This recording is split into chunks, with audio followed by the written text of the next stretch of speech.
오늘 말씀은 찬란한 복음의 영광의 서막, 찬란한 복음의 영광의 서막이란 제목으로 하나님 말씀 함께 나눕니다. 여기서 영광이란 말의 문자적 의미는 신령스럽고 성스러운 빛, 신령스럽고 성스러운 빛입니다. 우리가 소유한 복음 안에는 이처럼 신령하고 성스러운 빛들로 가득 차 있어요. 다시 말해서 복음이란 말은 단순한 개념이지만 이 단순한 개념 안에는 이 세상 언어로 다 표현할 수 없는 풍성하고 신비스럽고 찬란한 영광이 담겨 있습니다.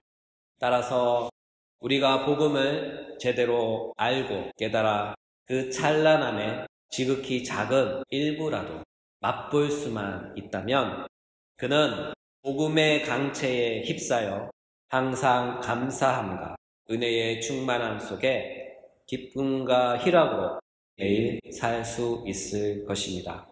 그럼 오늘 우리는 이 본문을 통하여 찬란한 복음의 강체를 조금이라도 맛볼 수 있는 귀중한 은혜의 시간이 되시길 예수님의 이름으로 축복합니다. 우리는 오늘 로마서 8장에 진입했습니다. 로마서 8장은 복음장이라고 불러도 전혀 손색이 없습니다. 왜냐하면 복음으로 시작하기 때문이죠.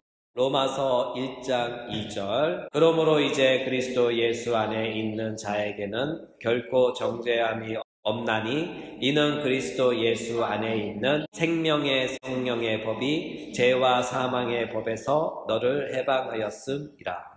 사도 바울은 말씀합니다.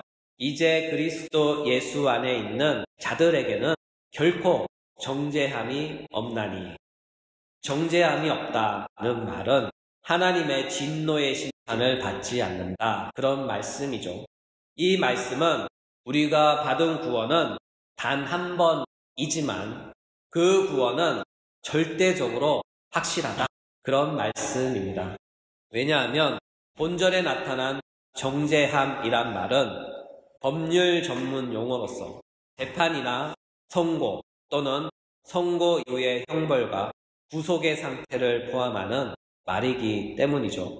정죄함이 없다, 이 말은 혹여라도 하나님으로부터 죄로 인한 심판이나 그 심판의 결과로 절대로 형벌을 받지 않는다, 그런 뜻입니다.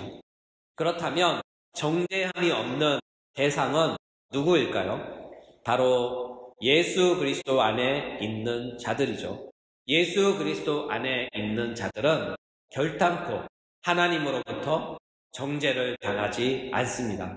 여기에 모인 우리 모두가 예수 그리스도 안에 있다면 하나님의 무서운 진노의 심판은 절대로 우리에게 임하지 않을 것입니다.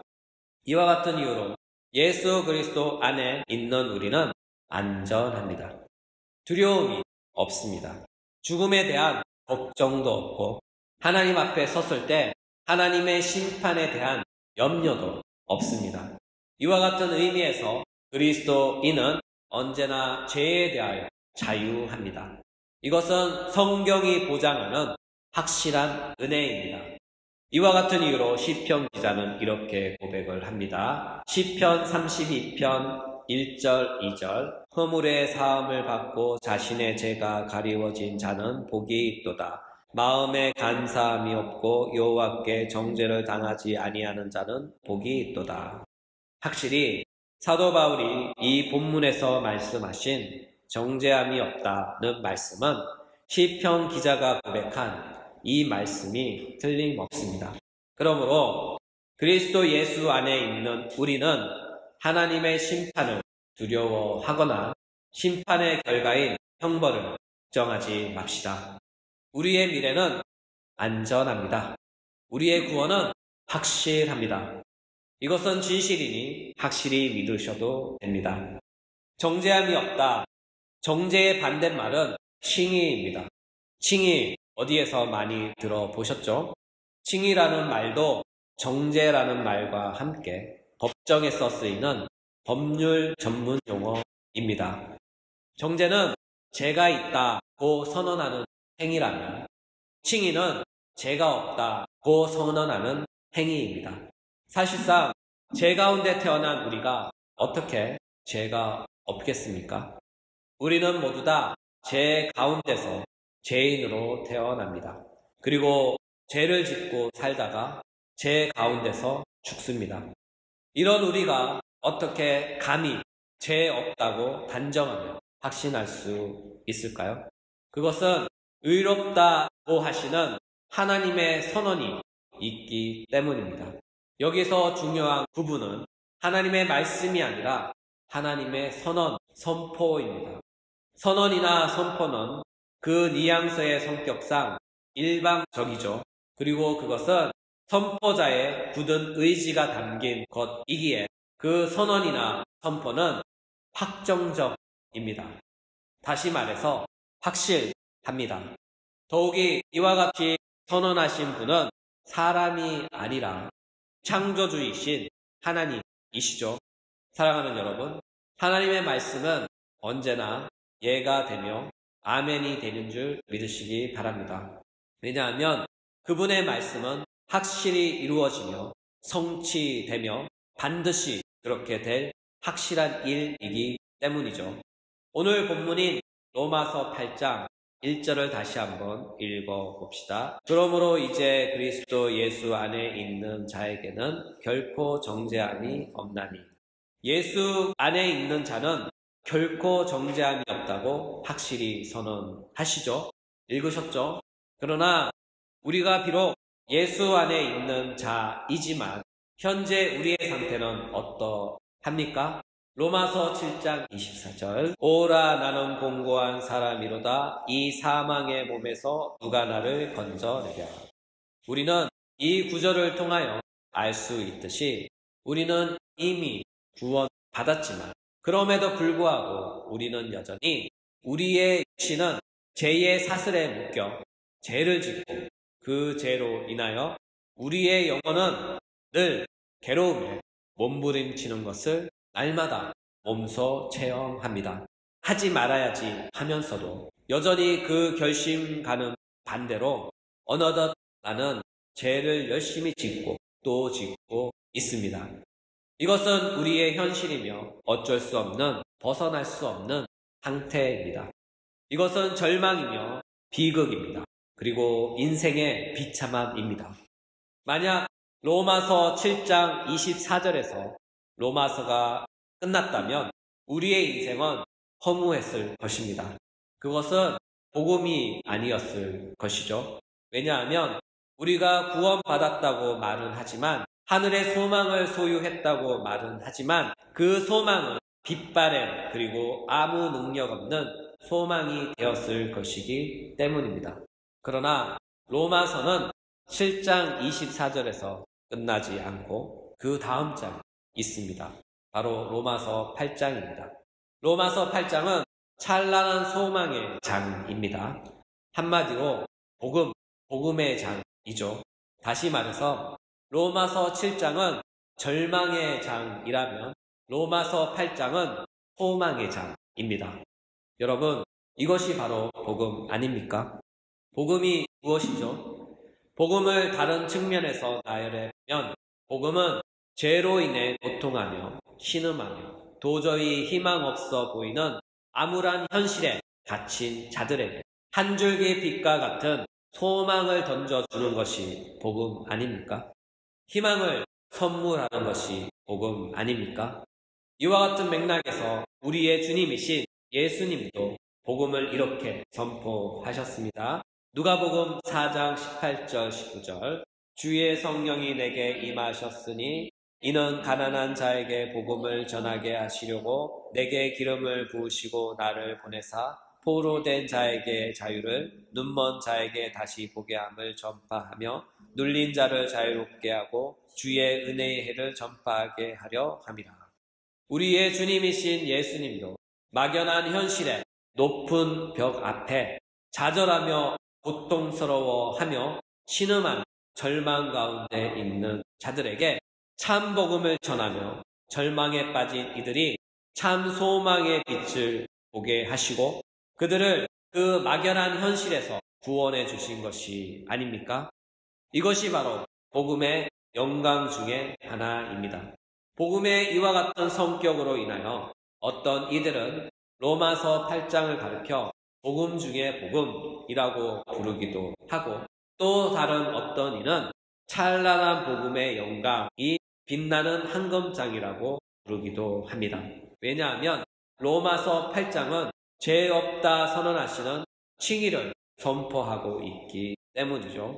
로마서 8장 1절 그러므로 이제 그리스도 예수 안에 있는 자에게는 결코 정죄함이 없나니 이와 같은 칭의는 예수 그리스도의 십자가 사역을 기반으로 하기에 예수 그리스도의 십자가는 죄인을 용서하고 죄인을 의롭다 선포하시는 하나님의 은혜의 근거가 됩니다.